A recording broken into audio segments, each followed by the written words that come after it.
Is this Mrs. Johnson? Calvin Johnson's wife? Huh? Being called a Mrs. While I was thinking about my late husband, the police officer suddenly said this. Your husband has been rushed to the hospital after a traffic accident. What in the world is this person talking about? But my husband passed away 2 years ago? My name is Zahra. I'm a 34-year-old office worker. Currently, I live with my parents and my 5-year-old son Noah. My husband Calvin passed away 2 years ago, and I've been raising my son as a single mother with my parents' support. I used to be a full-time housewife, but I'm truly grateful that I can now work as an office employee. When my husband was still alive, he worked diligently as a company employee. After having our child, I became a full-time housewife, and from then on, I took care of the household while my husband supported the family financially. We both put our child first and maintained a fairly good relationship as a couple. I thought we would continue making memories together as a happy family. Then one day, my husband received an offer for an overseas assignment. Noah is still little, but I'd really like to try this. It's for 5 years, so I'd have to go alone. Would that be okay? True, since our son had just been born, I couldn't go with him. I understand. You can leave Noah to me. Thank you. Since it's overseas, I probably won't be able to come back often, but I'll do my best. Although I felt lonely, I decided to support my husband's desire to advance in his career. After that, I spent my days with our son while keeping in frequent contact with my husband who was working abroad. I thought I might get unbearably lonely without him, but since our son was quite energetic and running around everywhere, time flew by as I was caught up in childcare. When our son was a baby, he had terrible night crying spells and would wander off somewhere if I wasn't watching. So I had to keep my attention on him constantly, which made it difficult to communicate properly with my husband. With the time difference, my husband could only call when I was putting our son to bed or during mealtimes. Therefore, we mainly communicated through email, and we would have lengthy video calls on my husband's days off. Being so wrapped up in childcare, a year passed in the blink of an eye. My husband came home once during Christmas. How's the overseas assignment?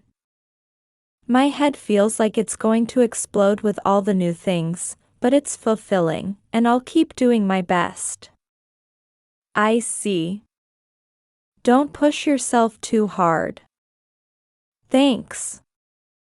Noah has grown so much while I haven't seen him. We haven't been able to talk on the phone much lately. Children grow up so fast. Noah, it's Papa.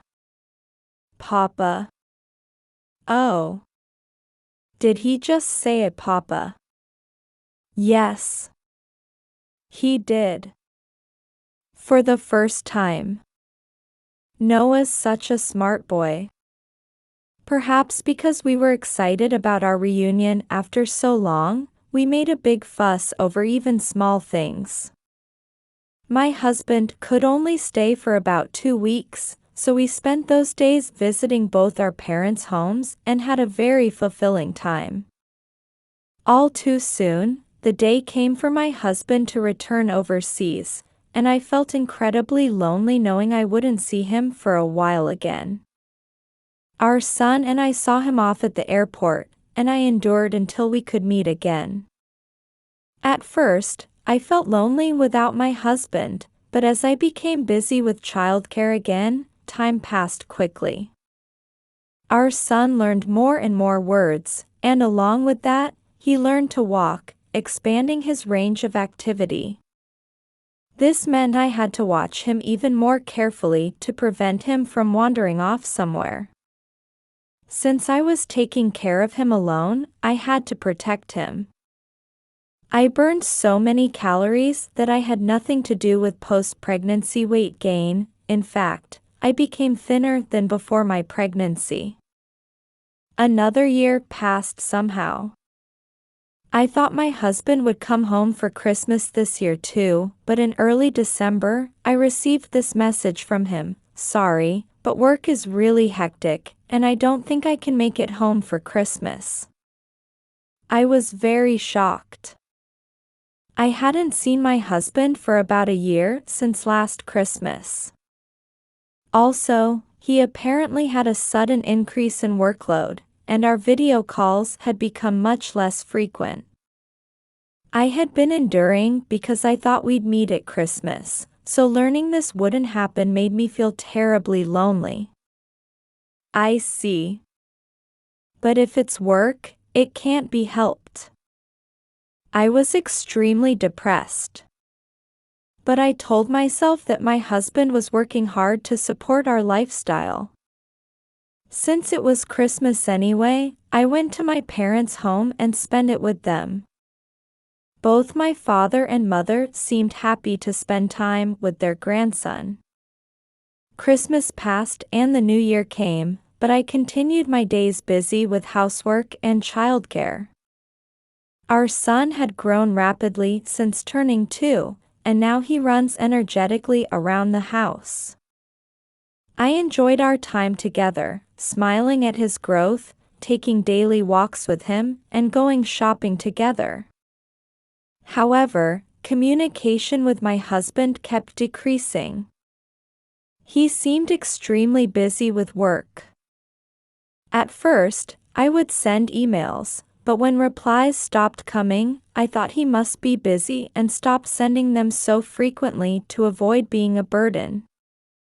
Time passed quickly again this year, and Christmas approached. We'll be able to meet this year, right? Feeling a bit anxious, I sent my husband an email. But there was no reply. When Christmas was near, I finally received an email from him, but surprisingly, he said he couldn't come home again because work was too busy. Surely this was too much work? Are you eating properly? Are you struggling alone? Even just hearing your voice would reassure me. Could we talk for just a little while? I sent such an email. But after that, I never received any more emails from my husband. With no choice, I spent another Christmas without him. I visited my parents' home and my in-laws' home this year. Even without my husband, his parents would want to see their grandson. While his parents enjoyed spending time with their grandson, they were worried about their son not returning home. We've been trying to contact him too, but we only get brief replies like "okay" or "understood," so we're worried. It seemed his parents weren't able to communicate much with him either, and they were anxious too.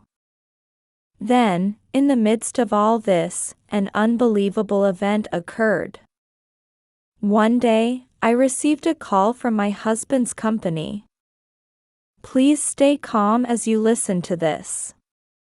We just received word from an employee at our overseas branch that your husband has passed away. What? For a moment, I couldn't understand what they were saying. What do you mean? When I asked for details, they told me that my husband had gone snorkeling with a colleague for a change of pace, but he had been so absorbed that he didn't notice a shark approaching and was eaten. His colleague had returned to the beach for a break, but my husband had said he would stay in the water to swim a bit more. The colleague saw a rescue boat moving and wondered what was happening, but when the boat headed in my husband's direction, they asked the lifeguard and learned that they had found evidence of someone being attacked by a shark. My mind went blank. My husband died? No, surely this must be a case of mistaken identity. I wanted to think that, but if his colleague who went to the beach with him said so, it must be true. I immediately reported this to my in-laws. They both turned pale and collapsed to their knees. The next day, my husband's company's supervisor came to apologize to us. However, since it was an accident during private time, the company bore no responsibility. We couldn't bring ourselves to blame the supervisor who came to apologize. After that, we held my husband's funeral. Since there was no body, we each brought meaningful items to place in the coffin. Our son had just turned 3 and didn't understand the concept of death. He started crying because he was stressed about having to stay quiet, so my mother-in-law's sister thoughtfully took him outside. For me and my in-laws, beyond the sadness of losing my husband, we were especially heartbroken that we didn't even have his body. From now on, I would have to raise our son without his father. However, because his body wasn't found, he was officially considered missing, and I couldn't receive survivor's pension. I had to hurriedly look for work. Worried about me, my parents suggested I move back home. Although it pained me to give up the apartment where I had lived with my husband, it was necessary to ensure a good educational environment for our son. I had my in-laws take my husband's belongings, and I returned to my parents' home with our son. I immediately started job hunting and applied to various positions. Perhaps because they valued my previous work experience, a small company near my parents' home hired me. Initially, it was as a contract employee, with the possibility of becoming a full-time employee depending on my performance. I was grateful just to have found work and worked very hard. Sometimes I would suddenly be overcome with grief over losing my husband and cry for no apparent reason, but I kept pushing myself forward, telling myself I had to support my son.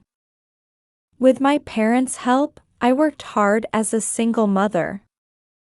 Days passed, and 2 years went by since my husband's death. Work was going well, and I became a full-time employee a few months ago. The salary is better than before, and the benefits are good, which I'm truly grateful for. Somehow, I managed to achieve a stable life. Then one day, I received a call from the police. "Hello, this is the police department." The police. "Is this Mrs. Johnson?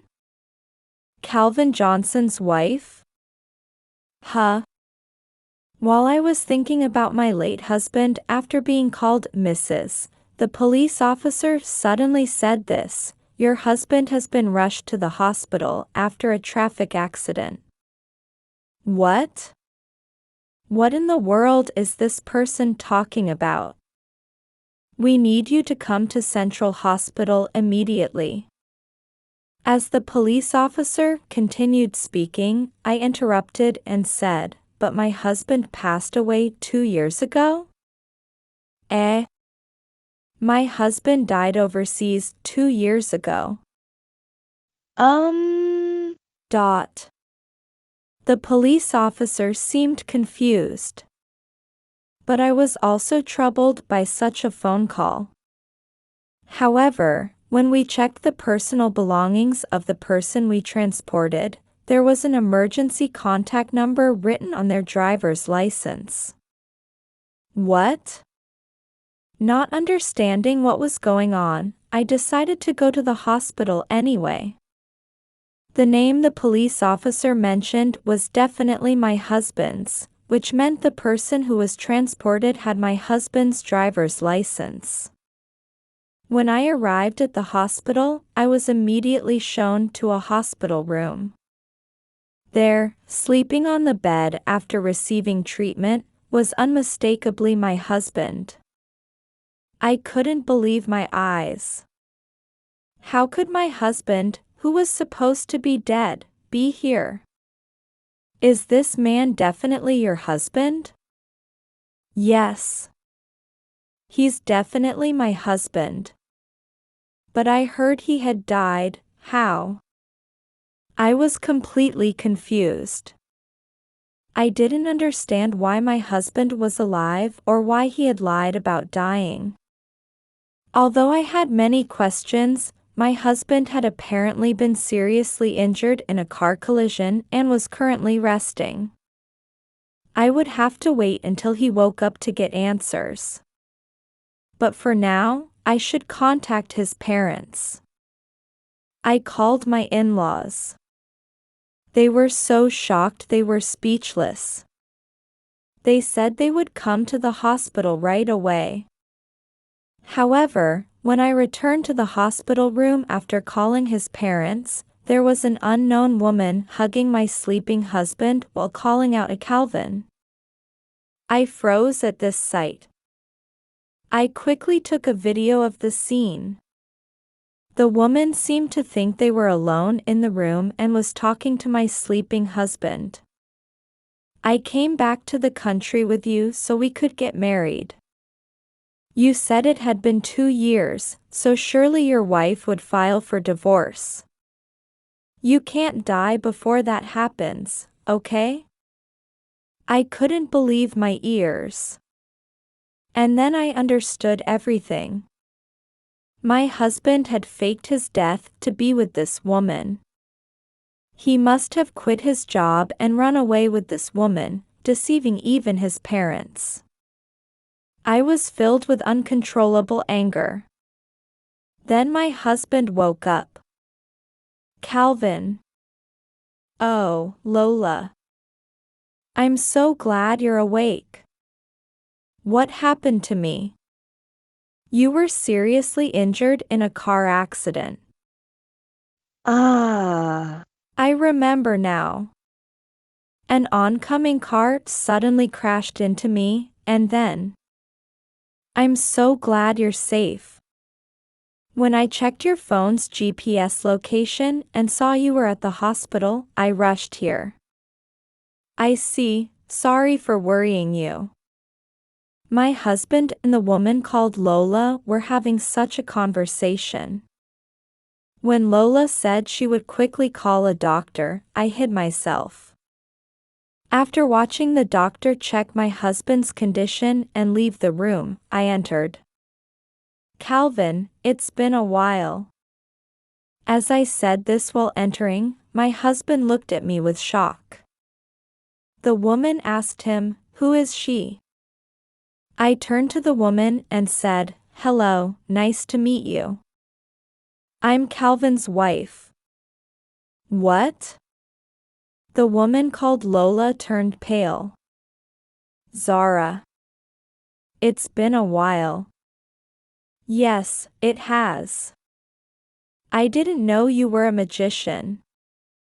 After all, you came back to life after being eaten by a shark? That. My husband seemed to remember how he had made his colleague lie 2 years ago. Would you care to explain what's going on? What were you doing 2 years ago when you made your colleague lie and deceived everyone, the company, me, and your parents? Well, looking at this woman, it's easy to guess. When I said this, my husband desperately tried to cover it up. Wait. You're misunderstanding something. She's just a good friend. We met when I was busy with overseas work, and she would give me advice about work. Oh, really? I thought she was your affair partner. That's not true at all. Lola also went along with my husband's lie. They didn't know that I had taken a video earlier. It was obvious they were trying to hide their affair. Then how do you explain this? I showed them the video from earlier. It perfectly captured Lola's statements proving their affair. It's terrible that you secretly recorded this. Who's really terrible here? Involving so many people and making them sad. You need to properly understand the weight of your crimes. What you two did is far worse. When I raised my voice, my husband and his affair partner cowered. At that moment, my in-laws arrived. Calvin, what is the meaning of this? Dad, Mom. What have you been doing? My husband became even more flustered at his parents' arrival. We heard everything from Zahra before we came here. What you did is despicable. Faking your death to run away with someone, what were you thinking? I'm sorry. My husband seemed to give up trying to make excuses and surrendered. He admitted to his affair with Lola. He said he had gotten his colleague to cooperate in faking his death to avoid paying settlement money. I was completely disgusted with my husband. And I didn't want to talk anymore. I left the lecturing to his parents and decided to take legal action. First, I demanded a divorce through a lawyer. Furthermore, I claimed compensation from both my husband and his affair partner. Of course, I also demanded child support from my husband. I also claimed the funeral expenses that we had needlessly incurred for him. As property division, I claimed rights to the house we had lived in and the living expenses that should have been provided for the past 2 years. My husband was also apparently sued for damages by his company for deceiving them.